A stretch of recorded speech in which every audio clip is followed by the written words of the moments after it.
பராமரிப்பும் பளபளக்கும் அலுவலக அறைகளும் மட்டுமே அதிக வருமானத்தை ஈட்டித்தரும் என்ற பொதுவான பிம்பத்தை மும்பையைச் சேர்ந்த ஒரு சாதாரண இஸ்திரி கடைக்காரரின் வருமான கணக்கு உடைத்து எறிந்துள்ளது.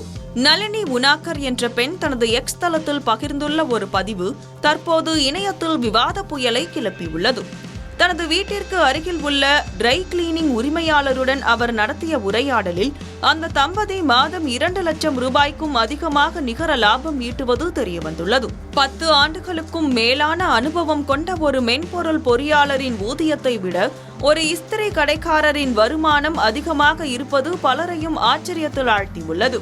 இந்த வணிக மாதிரியின் வருவாயை புள்ளி விவரங்களாக பார்த்தால் அந்த தம்பதி தங்களது கடையில் 2 உதவியாளர்களை வைத்துக் கொண்டு தினமும் சராசரியாக 350 ஆடைகளை இஸ்திரி செய்கின்றனர்.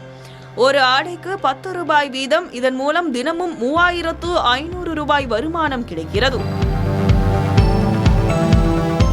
இது தவிர சுமார் 20 விலையுயர்ந்த சூட்டுகள் மற்றும் பட்டாடைகளை ட்ரை கிளீனிங் செய்வதன் மூலம் ஆடை ஒன்றுக்கு 350 ரூபாய் வீதம் 7000 ரூபாய் வசூலிக்கின்றனர். ஆக மொத்தம் ஒரு நாளைக்கு 10,500 ரூபாய் வரை வருமானம் ஈட்டும் இந்த கடைக்கு மாதத்தில் 27 நாட்களை கணக்கிட்டால் மொத்த வருவாய் 2,83,500 ரூபாயாக உயர்கிறது. இதில் ஊழியர்களுக்கான சம்பளம் 40,000 ரூபாய் மற்றும் மின்சார கட்டணம் 6,000 ரூபாய் போக நிகர லாபமாக 2,37,500 ரூபாய் கிடைப்பதாக அந்த உரிமையாளர் தெரிவித்துள்ளார். இவர்களுக்கு சொந்த கடை என்பதால் மும்பை போன்ற பெருநகரங்களில் மிக அதிகப்படியான செலவான வாடகை மிச்சமாவது இவர்களின் வெற்றிக்கு முக்கிய காரணமாக பார்க்கப்படுகிறது.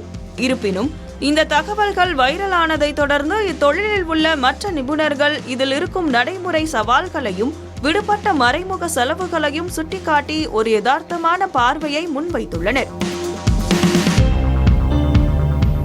கௌரவ் தோமர் என்ற பயனர் குறிப்பிடுகையில் மொத்த வருமானம் 2.83 லட்சம் ரூபாய் என்பது சரியாக இருந்தாலும் லாப கணக்கு என்பது இந்த பதிவில் குறிப்பிடப்பட்டுள்ளது போல அவ்வளவு எளிதானது அல்ல என்று எச்சரிக்கிறார். குறிப்பாக துணிகளை சுத்தப்படுத்த பயன்படுத்தப்படும் தரமான ரசாயனங்கள் மற்றும் சால்வெண்ட்டுகளுக்கு மட்டும் மாதம் 30,000 முதல் 50,000 ரூபாய் வரை செலவாகும் என்றும் தண்ணீர் மற்றும் பாய்லர் பராமரிப்புக்கு தனித்தொகை தேவைப்படும் என்றும் அவர் விளக்கியுள்ளார். இவை அனைத்தையும் கணக்கிட்டால் ஒரு சிறு தொழிலில் நிகர லாப விகிதம் என்பது 20 முதல் 30% மட்டுமே இருக்க வாய்ப்புள்ளது. அந்த வகையில் உண்மையான லாபம் 60,000 முதல் 80,000 ரூபாய் வரை இருக்கவே சாத்தியம் அதிகம் என்பது நிபுணர்களின் கருத்தாக உள்ளது. இந்த விவாதம் சமூக வலைதளங்களில் பலதரப்பட்ட கருத்துக்களை உருவாக்கியுள்ளது. குறிப்பாக ஐடி ஊழியர்கள் சிலர், நாங்கள் விடிய விடிய கண் விழித்து கணினியில் கோடு எழுதுகிறோம், ஆனால் இவர்கள் சில நிமிடங்களில் துணியின் சுருக்கங்களை நீக்கி எங்களை விட அதிகம் சம்பாதிக்கிறார்கள் என்று நகைச்சுவையாக பதிவிட்டு வருகின்றனர். அதே சமயம் இத்தகைய சிறு தொழில்கள் பெரும்பாலும் முறையாக வருமான வரி செலுத்துவதில்லை என்ற விமர்சனமும் ஒரு பக்கம் முன்வைக்கப்படுகிறது. எது எப்படியோ வருமானம் என்பது ஒருவரின் கல்வி தகுதியை மட்டும் சார்ந்தது அல்ல, மாறாக அவர் வழங்கும் சேவையின் மதிப்பையும் சந்தையில் அந்த சேவைக்கு இருக்கும் தேவையையும் பொறுத்தது என்ற உண்மையை இந்த மும்பை தம்பதியின் கதை மீண்டும் ஒருமுறை நிரூபித்துள்ளது.